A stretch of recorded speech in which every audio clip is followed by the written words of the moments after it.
السلام علیکم ورحمۃ اللہ وبرکاتہ۔ امید کہ آپ تمام بخیر ہوں گے۔ گروپ اے کے سوال و جواب کا سلسلہ جاری ہے۔ یہ دوسرا قسط ہے، سیکنڈ پارٹ، سوال نمبر 18 سے شروع ہو رہا ہے۔ بغور سماعت فرمائیں اور سمجھنے کی کوشش کریں۔ سوال نمبر 18، اولو العزم کن پیغمبروں کو کہا جاتا ہے؟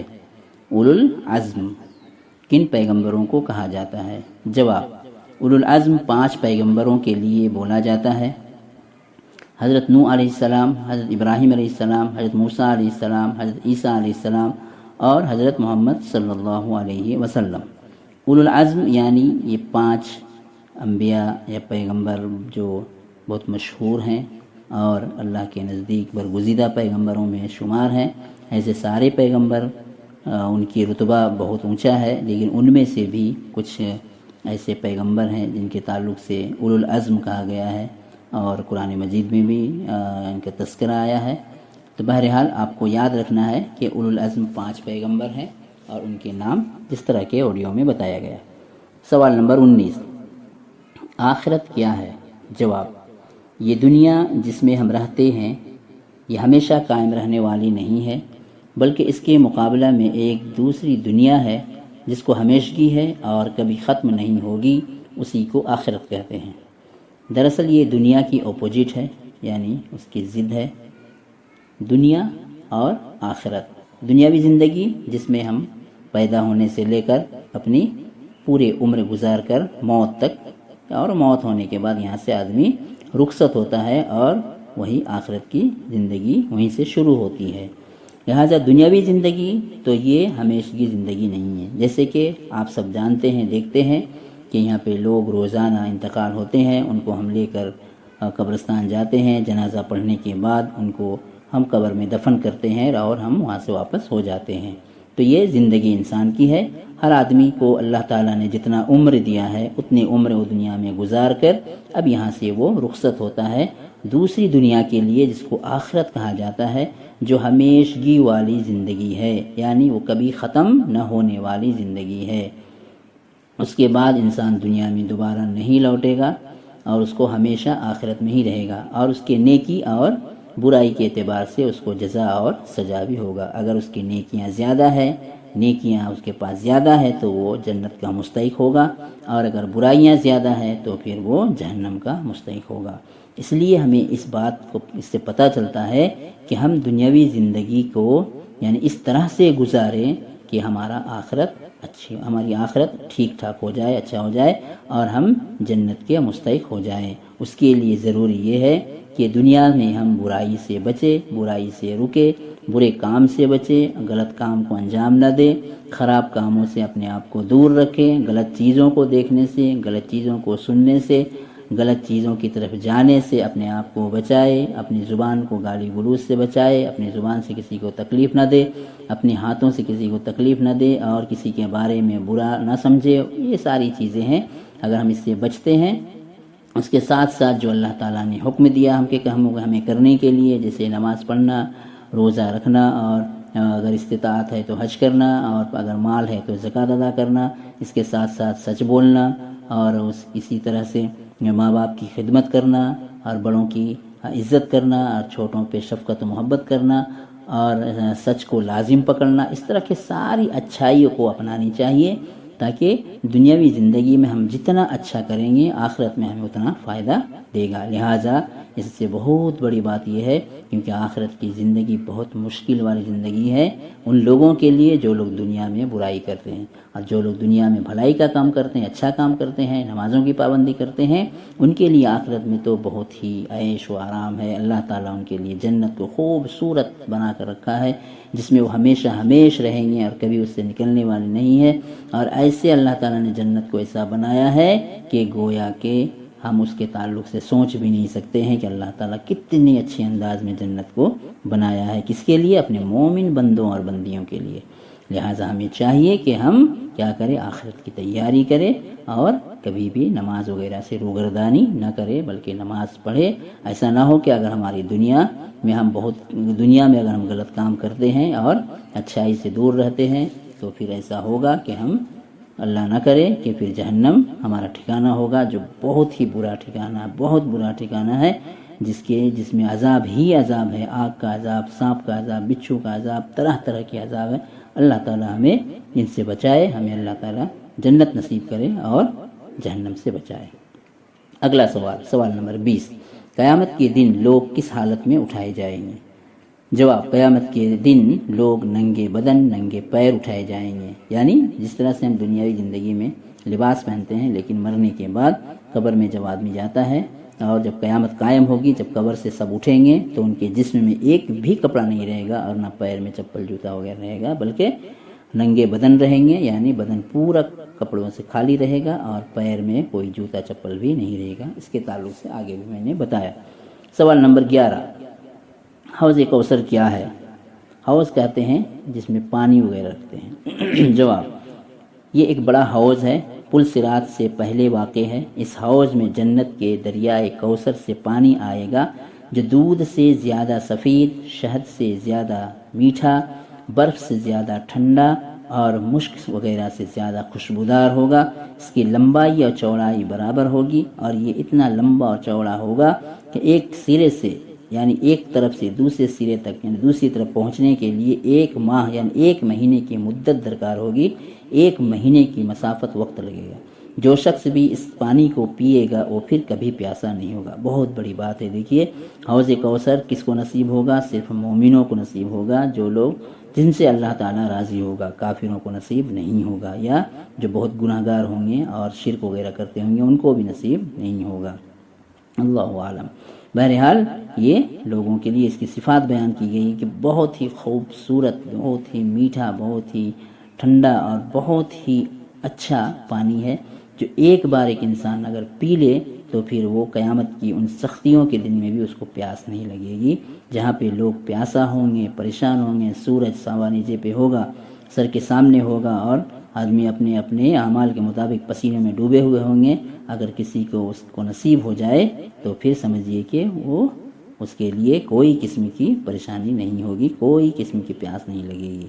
تو اس تعلق سے بھی اللہ سے دعا کرنی چاہیے کہ اللہ تعالی ہم تمام کو حوض کوثر سے پانی نصیب عطا فرمائے۔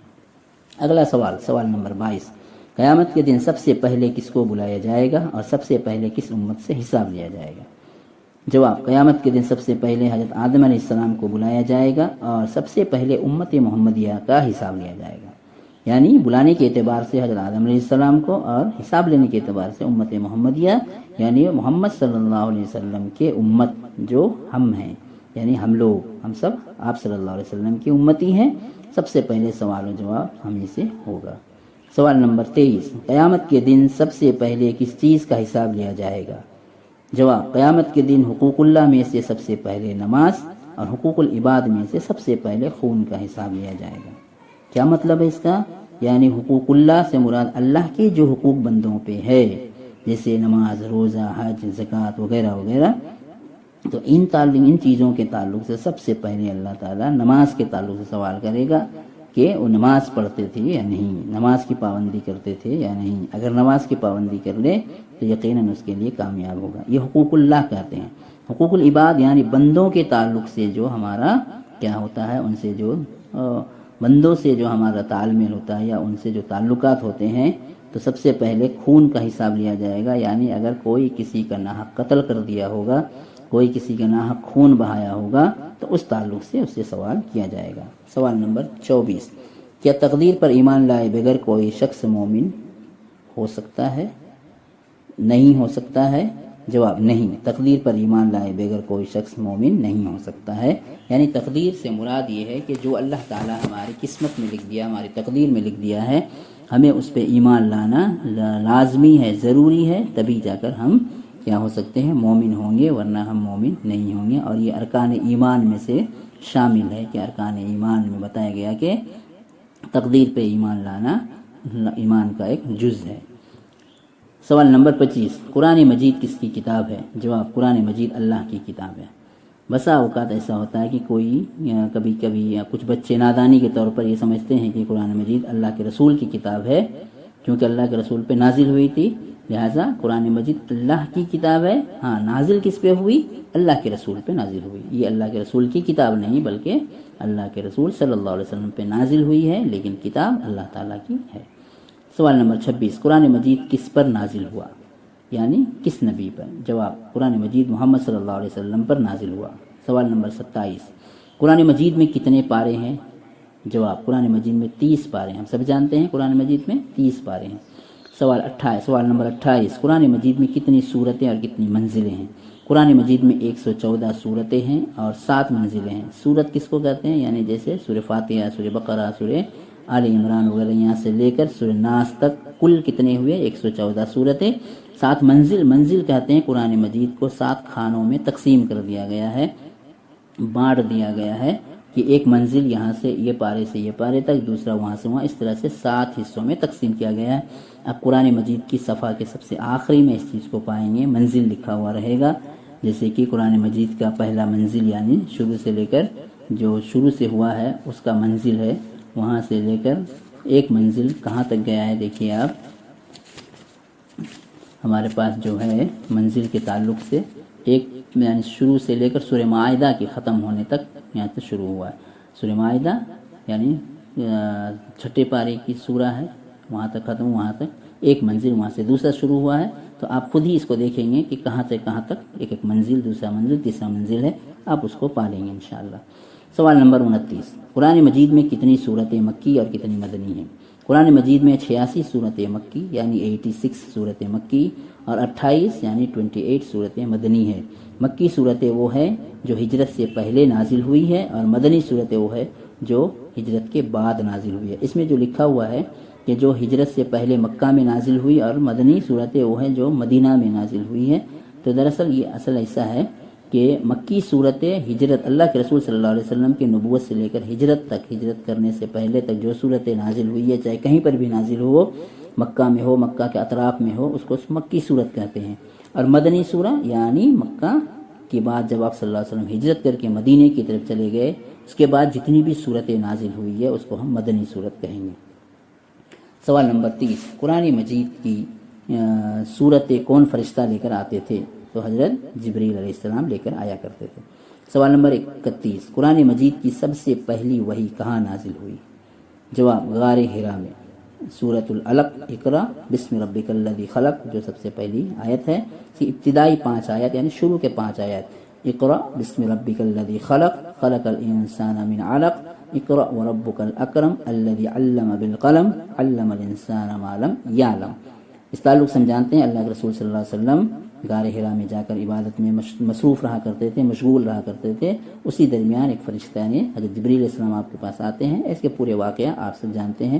تو حرا، غار حرا یعنی حرا کی جو غار ہے، جو غار میں آپ صلی اللہ علیہ وسلم بیٹھ کے عبادت کیا کرتے تھے، وہیں پہ یہ نازل ہوئی. سوال نمبر 32، پورا قرآن مجید نازل ہونے سے پہلے کہاں تھا؟ جواب، لوح محفوظ میں. قرآن مجید دنیا میں نازل ہونے سے پہلے کہاں تھا؟ تو لوح محفوظ. لوح محفوظ اللہ تبارک و تعالیٰ میں اللہ تعالیٰ کی جانب سے بنائے ہوئے ایک ایسا لوح ہے، یعنی ایک ایسا بورڈ ہے جو جس میں دنیا کی ساری چیزیں لکھی ہوئی ہے. اس میں قرآن مجید بھی لکھا ہوا ہے اور اس کے ساتھ ساتھ انسان دنیا میں پیدا ہوگا یا انتقال کرے گا یا کیا ہے کیا کرے گا، ساری چیز اس میں لکھی ہوئی ہے. تو سب سے پہلے وہیں تھا. پھر وہاں سے اللہ تبارک و تعالیٰ آسمانی دنیا میں نازل کیا، جو آسمان کو ہم دیکھتے ہیں. پھر وہاں سے وقتاً فوقتاً جیسی جیسی ضرورت پڑی ہے اور اس چیز کو اللہ تعالیٰ نے نازل کیا. اس کے بعد سوال نمبر 33، پورا قرآن مجید کس مبارک رات میں نازل ہوا؟ تو پورے قرآن مجید شب قدر یعنی قدر لیلۃ القدر میں نازل ہوا. یعنی یہ پورا قرآن کے مطلب یہ ہوا کہ لوح محفوظ سے آسمانی دنیا تک پوری جو قرآن ہے وہ شب قدر میں نازل ہوا. پھر وہاں سے جیسے جیسے ضرورت پڑی اللہ تعالیٰ فرشتے کے ذریعے دنیا میں بھیجنا شروع کیا. پورا قرآن کتنے سوال نمبر 34، پورا قرآن کتنے سالوں میں نازل ہوا؟ جواب، تقریباً 23 سالوں میں. یعنی پورا قرآن کو نازل ہونے میں تقریباً 23 سال، یعنی مکمل نہیں بلکہ کچھ کم ہے اس سے، 2-4 کچھ دنوں، اسی لیے تقریباً 23 سال اس کہا گیا ہے. جواب، سوال نمبر 35، قرآن مجید میں کتنے پیغمبروں کے نام ذکر ہیں؟ قرآن مجید میں کل 26 پیغمبروں کے نام ذکر ہیں. ایسے تو پیغمبر، نبی، رسول کا ذکر جو آتا ہے لاکھوں سے زیادہ تعداد ہیں، لیکن قرآن مجید میں 26 پیغمبروں کا نام کا تذکرہ آیا ہوا ہے۔ سوال نمبر 36، قرآن مجید میں انبیاء کے نام کی صورتیں کتنی؟ انبیاء یعنی نبی کا جمع انبیاء، کتنی صورتیں ہیں؟ تو اس میں فرمایا جواب قرآن میں انبیاء کے نام کی صورتیں 6 ہے، یعنی 6 ایسے نبی ہیں جن کے نام سے صورت قرآن مجید کے اندر موجود ہے۔ اسی طرح سے سوال نمبر 37، قرآن مجید میں سجدے تلاوت کی تعداد کیا ہے؟ جواب 14 یا 15۔ اب یہاں پہ آپ اس بات پہ کنفیوز نہ ہوں، 14 اور 15 میں دراصل 14 بھی ہے اور ایک گنتی کے اعتبار سے 15 بھی ہے۔ 14 یعنی جس نمبر کے اعتبار سے اول دوم سوم کرنے سے 14 تک پہنچتا ہے، لیکن 17ویں پاری کے آخری صفحے میں ایک سجدہ ہے جہاں پہ امام شافعی رحمۃ اللہ علیہ جو مشہور اماموں میں سے ایک ہیں، اس آیت میں وہ سجدے کی قائل ہیں، تو لہٰذا کچھ لوگ اس کو 15 بھی کہتے ہیں اور غلط بھی نہیں ہے، اس میں بھی ہم سجدہ تلاوت کر سکتے ہیں۔ تو اس طرح سے 14 بھی گنتی کے اعتبار سے 14 بھی ہوتا ہے اور 15 بھی ہوگا۔ بہرحال یہ 37 نمبر سوالات تک آپ نے سنا۔ اب انشاءاللہ اگلے سوالات یعنی 38 سے لے کر اگلے سوالات اگلے قسط میں سنیں گے انشاءاللہ۔ تو بس آج کے لیے اتنا ہی ہے۔ اللہ سے دعا ہے کہ اللہ تعالی ہمیں اس طرح سے دینی معلومات کو زیادہ سے زیادہ جاننے کی توفیق عطا فرمائے اور اس پر عمل کرنے کی بھی توفیق عطا فرمائے۔ آمین۔ السلام علیکم ورحمۃ اللہ وبرکاتہ۔